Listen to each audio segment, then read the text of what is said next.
শবে বরাত চলে গিয়েছে বেশ কয়েকদিন হলো। ভিডিওটি কেন আমি এত দেরিতে আপলোড করছি ভাবছেন? কারণ আমি আসলে একটু অসুস্থ ছিলাম।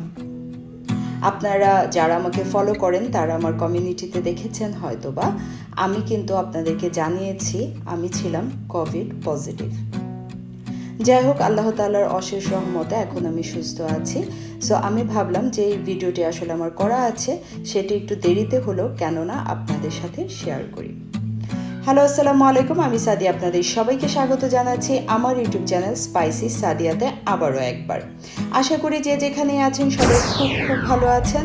আমিও কিন্তু ভীষণ ভালো আছি। আজকে দেখাবো মায়ের রেসিপিতে বুটের ডালের হালুয়া। যেমনটি আপনারা দেখলেন, বুটের ডাল আমি এখানে নিয়েছি 1 কাপ পরিমাণ এবং সেখানে 1 কাপ পরিমাণ দুধ আর কিছু এলাচ আর দারচিনি দিয়ে সেটাকে আমি সেদ্ধ করে নেব। ডালটা যখন খুব সুন্দরভাবে সেদ্ধ হয়ে যাবে তখন আমি একটা হ্যান্ড মিক্সার দিয়ে এটাকে মিক্স করে নেব। যেহেতু একটু ড্রাই হয়ে গিয়েছিল, আমি 2 টেবিল চামচ পরিমাণ দুধ আরও মিশিয়ে নিয়েছি এবং হ্যান্ড ব্লেন্ডারের সাহায্যে ব্লেন্ড করে নিচ্ছি।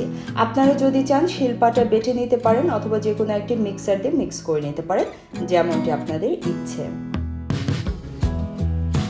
খুব সুন্দরভাবে যখন ব্লেন্ড করা হয়ে যাবে তখন কিন্তু আমরা হালুয়াটি বানাতে চলে যাব চুলাতে।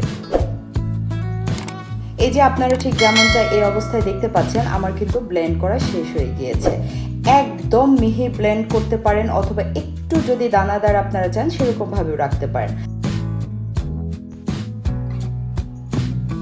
এই তো ঠিক এই অবস্থাতে আমি চুলোতে দিয়ে দিয়েছি একটি কড়াই। আপনারা ট্রাই করবেন ননস্টিকের কড়াই নিতে, যাতে করে আপনাদের কাজটা একটুখানি ইজি হবে।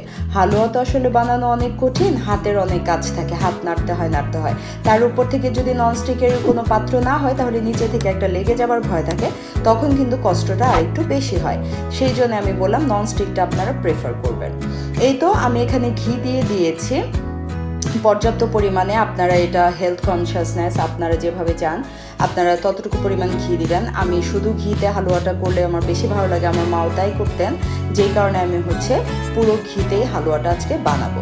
সো এখানে পর্যাপ্ত পরিমাণ ঘি দিয়ে আমি এখানে 1 কাপ পরিমাণ চিনি দিয়ে দিয়েছি এবং আবার একটুখানি দারচিনি আর এলাচি দিচ্ছি শুধুমাত্র ফ্লেভারের জন্য। তেজপাতাও দিয়েছি, আপনাদের যদি ভালো না লাগে আপনারা স্কিপ করে যেতে পারেন। এই তো মানে চিনির পরিমাণটা আপনাদের উপর, তারপরও নর্মাল মাপটা 1 কাপ পরিমাণ ডালে 1 কাপ পরিমাণ চিনি। 2 কাপ পরিমাণ যদি ডাল হয় 2 কাপ পরিমাণ চিনি। আপনারা যদি চিনিটা আরেকটু কম খেতে চান তাহলে 1.25 কাপ পরিমাণ দিতে পারেন। 1.25 কাপ দিলে আমার কাছে ভালো লাগে, কিন্তু যেহেতু শুধু আমি আমার জন্য বানাচ্ছি না, সো আমি কিন্তু 1 কাপ পরিমাণ দিয়েছি। এই তো নাড়তে নাড়তে প্রথম অবস্থায় দেখবেন চিনি থেকে পানি উঠে এসেছে, তারপরে আস্তে আস্তে সেই পানিটা শুকিয়ে যেতে থাকবে। যখন মাঝে মাঝে অবস্থায় চলে এসেছে তখন আমি একটু ফুড কালার দিয়ে নিয়েছি আর কিছু কিশমিশ দিয়ে নিয়েছি। আপনারা এই দুটো একদমই অপশনাল, স্কিপ করেও যেতে পারেন। এই তো আমার হালুয়া বানাতে বানাতে আমার হাতের অবস্থা হালুয়া টাইট হয়ে যাওয়ার মতো অবস্থা, তারপরেও কিন্তু আমি আসলে থেমে যাইনি। হ্যাঁ, আমি এটাকে খুব সুন্দরভাবে বানিয়ে নিয়েছি। এই যে আপনারা যে অবস্থা এখন দেখতে পাচ্ছেন সেই অবস্থা আমি নামিয়ে নেব। যেহেতু আমি বরফি বানাবো, আমি জিনিসটাকে অনেকক্ষণ পর্যন্ত চুলোতে রেখেছি।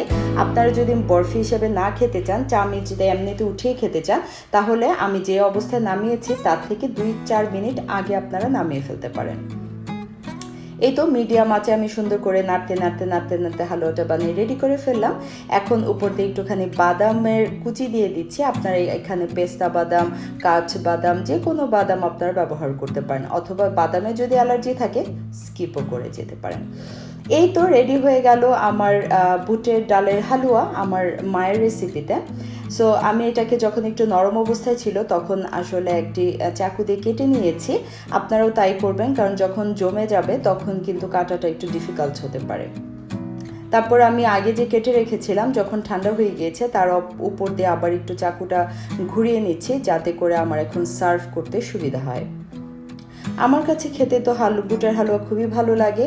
আমার নিজের হাতে বানানোর পরে আমার কাছে মনে হয়েছে টেস্টটা সম্পূর্ণ আমার মায়ের হাতের মতো আসেনি, কারণ মায়ের হাতের স্বাদ আসলে আমরা ভীষণ মিস করি এবং সেটা আমার মনে হয় যে খুবই ইউনিক, এটা কারোর হাত থেকে আসা সম্ভব না।